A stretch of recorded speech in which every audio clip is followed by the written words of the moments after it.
عزیز طلباء و طالبات، آج ہم 12ویں جماعت کی نظم وحدت المسلمین پہ بات کریں گے۔ جیسا کہ عنوان سے ظاہر ہے، وحدتن ہو گیا، یکجا ہونا، وحدت، یونٹی، مل جل کے رہنا، مسلمانوں کی آپس میں مل جل کے رہنے پہ یہ نظم جو ہے یہ شاعر نے لکھی ہے۔ شعر نمبر 1 کہتا ہے: بنو الاسلام میں اخوانی و ارض اللہ اوطانی۔ بنو الاسلام، اسلام کے بیٹے یعنی مسلمان، اخوان کی جمع، اخوان بھائی کی جمع ہوتی ہے، اخن اخی کی جمع اخوان۔ اسلام کے بیٹے یعنی سارے مسلمان جو ہیں وہ میرے بھائی ہیں۔ وہ ارض اللہ اوطانی، وطن کی جمع اوطان، اللہ کی زمین، ارض زمین ہے، اللہ کی زمین میرا وطن ہے۔ شاعر کہتا ہے نظم کے پہلے اس شعر میں کہ اسلام کے بیٹے، اسلام پہ چلنے والے، اسلام کو ماننے والے مسلمان سارے میرے بھائی ہیں اور پوری زمین جو ہے وہ میرا وطن ہے۔ کتاب اللہ یجمعنا، اللہ کی کتاب ہمیں جمع کرتی ہے، ملا دیتی ہے۔ بسلمان و حسان، حضرت سلمان فارسی مشہور صحابی ہیں، و حسان بن ثابت جو ہیں جن کا قصیدہ آپ کے سلیبس میں شامل ہے، یہ بھی صحابی بھی ہیں، شاعر نبی بھی ہیں۔ کہتا ہے شاعر اپنے شعر نمبر 2 میں کہ اللہ کی کتاب ہمیں حضرت سلمان رضی اللہ تعالیٰ عنہ اور حضرت حسان بن ثابت رضی اللہ تعالیٰ عنہ کے ساتھ ملاتی ہے، یعنی ہمیں ایک رسی سے باندھ دیتی ہے۔ فلا ارض تفرقنا، ایسی کوئی زمین نہیں جو ہمیں الگ الگ کر دے۔ ولا عارکن یمزقنا، اور نہ کوئی ایسا شربت ہے، نہ کوئی ایسا مشروب ہے جو ہمیں تفرقہ بازی کا سبق سکھائے، ایک دوسرے کے ساتھ نفرت کا سبق سکھائے۔ ہماری زمین ایک ہے، ہمارا اٹھنا بیٹھنا سب ایک ہے۔ ولا لون یباعدنا، نہ کوئی ایسا رنگ ہے جو ہمیں دور کر دے، یعنی ہم کالے سفید گورے کا فرق نہیں مانتے۔ اللہ کے بندے جہاں بھی ہیں وہ بھائی بھائی ہیں۔ بعد یباعد، دور کرنا بعید سے ہے۔ عباد اللہ اخوانی، اللہ کے بندے، عبدن کی جمع عباد، اللہ کے سب بندے میرے بھائی ہیں۔ رسول اللہ قدوتنا، اللہ کے رسول ہمارے قائد ہیں، ہمارے لیڈر ہیں، ہمارے رہبر ہیں۔ وہ بیت اللہ قبلتنا، اور اللہ کا گھر جو ہے وہ ہمارا قبلہ ہے، کعبہ ہے۔ اقام اللہ دولتنا، اللہ نے قائم کی ہماری سلطنت، اسلامی مملکت جہاں بھی ہے۔ علی شرع و ایمان، شرع اور ایمان اس کی بنیاد ہے، اللہ تعالیٰ نے اسلامی مملکت کو قائم کیا ہوا ہے، جہاں کہیں بھی یہ ہے اس کی بنیاد شریعت پر ہے اور ایمان پر ہے۔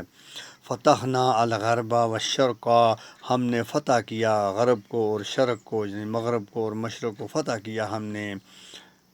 اقمنا العدل والصدق، ہم نے قائم کیا نظام عدل کو، انصاف کے نظام کو قائم کیا، صدق اور سچائی کا بول بالا کیا۔ نشرنا دیننا الحق، ہم نے پھیلایا اپنے سچے دین کو۔ وذالک الفتح ربانی، اور یہی فتح ربانی ہے، یہی فتح ہے جس کو اللہ تعالیٰ نے جس سے اللہ نے ہمیں نوازا ہے۔ یہ چھوٹی سی نظم آپ نے دیکھی، اس میں وحدت المسلمین کی بات ہوئی ہے کہ مسلمان سب ایک ہیں، مل جل کے رہتے ہیں، کوئی ملک، کوئی باؤنڈری، کوئی سرحد، کوئی رنگ، نسل ان کو آپس میں دور نہیں کر سکتی، اور یہ سب جو ہیں اللہ کی طرف سے قائم کی ہوئی مملکت کے باشندے ہیں، اس کے وارث ہیں، جس کی بنیاد شریعت پر ہے، ایمان پر ہے، اور یہ ساری مملکتیں جو ہیں یہ عدل اور انصاف اور سچائی کی بنیاد پہ ہیں، اور یہ فتح ربانی ہے۔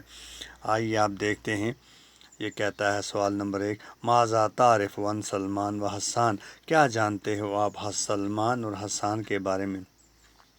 آپ لکھیں گے کہ حضرت سلمان فارسی رضی اللہ تعالیٰ عنہ ایک مشہور صحابی تھے۔ جب غزوہ خندق کا مسئلہ پیش آیا، یہی حضرت سلمان تھے جنہوں نے کہا تھا کہ نبی صلی اللہ علیہ وسلم ہمارے ملک میں، یہ فارس سے تھے، اس وقت ایران کو فارس کہتے تھے، یہ سلمان فارسی وہاں کے تھے۔ انہوں نے کہا کہ ہمیں جب کوئی ایسا مسئلہ پیش آتا ہے ہم خندق کھود دیتے ہیں۔ تو تو اس خندق بڑی خندق ہوتی ہے، اس کے ایک طرف ہم مورچہ جما لیتے ہیں، دشمن اس خندق کو پار نہیں کر سکتا۔ چنانچہ آپ کے مشورے پر حضور پاک صلی اللہ علیہ وسلم نے مدینہ کے آس پاس خندق کھدوا دی، یا جو میدان کا جنگ جو تھا وہاں خندق کھدوا دی، اسی لیے اسے جنگ خندق کہتے ہیں۔ یہ اسلام کی مشہور جنگ ہے۔ وہ حسان بن ثابت، حضرت حسان رضی اللہ تعالیٰ عنہ شاعر نبی تھے، جن کا قصیدہ آپ کے سیلیبس میں ہے۔ حسان بن ثابت ان کا پورا نام ہے۔ یہ شاعر نبی ہیں، اللہ کے نبی کے مشہور صحابی ہیں۔ میں تو 4 لائنیں لکھنی۔ نمبر 2 پہ کہتا ہے ما اہمیت الوحدت، وحدت کے، یونٹی کے، مل جل کر رہنے کی کیا اہمیت ہے۔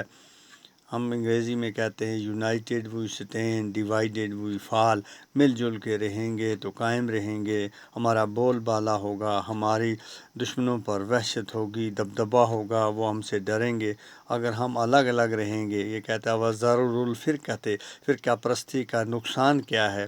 الگ اپنی ڈیڑھ کی مسجد بنانے سے ہمیں نقصان ہوگا، دشمن ہم پہ حاوی ہو جائے گا۔ تو اس طرح سے پوری ملت اسلامیہ جو ہے وہ نقصان اٹھائے گی، جس طرح آج عرب ملکوں میں ہو رہا ہے۔ تمام اچھے ملک جو ہیں، غیرت والے لوگ، جیسے پاکستان ہے، ترکی ہے، ملیشیا ہے، وہ اسرائیل کے خلاف ہیں، وہ ہنود کے خلاف ہیں، وہ مشرکوں کے خلاف ہیں، اور عرب گہری نیند میں سوئے ہوئے ہیں۔ وہ مودی جیسے لوگوں کو اپنا کیا مانتے ہیں، اپنا دوست بناتے ہیں۔ اسلامی ملک میں، اسلامی سرزمین پہ انہوں نے مندر بنانے کی اجازت دے دی، اسرائیل کے ساتھ وہ صلح کے معاہدے کر رہے ہیں۔ یہی فرقہ پرستی ہے، یہی نقصان ہے جس کی وجہ سے پوری دنیا میں مسلمان بدنام ہو رہے ہیں۔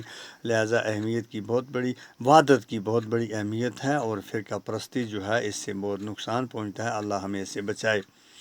نمبر 3 پہ کہتا ہے ما ہوا الفتح الربانی، فتح ربانی کیا ہے؟ فتح ربانی ہوگی وہ فتح جسے اللہ نے اپنے نبی کی امت کو نوازا ہے، جس کو اللہ نے اپنی نبی کی امت کے لیے مخصوص کر دیا ہے۔ وہ یہی ہے کہ وہ انہوں نے مشرق سے لے کے مغرب کو فتح کیا، انصاف پہ حکومتیں قائم کی، عدل پہ حکومتیں قائم کی، دین کو پھیلایا، کالے گورے کا فرق مٹا دیا۔ یہ مصنوعی باؤنڈریاں جو ہیں، سرحدیں ہیں، ان کو الگ رکھ کر سب کو آپس میں بھائی بھائی بنایا، یہی فتح ربانی ہے۔ کل انشاءاللہ دوسری نظم پہ بات ہوگی۔ السلام علیکم۔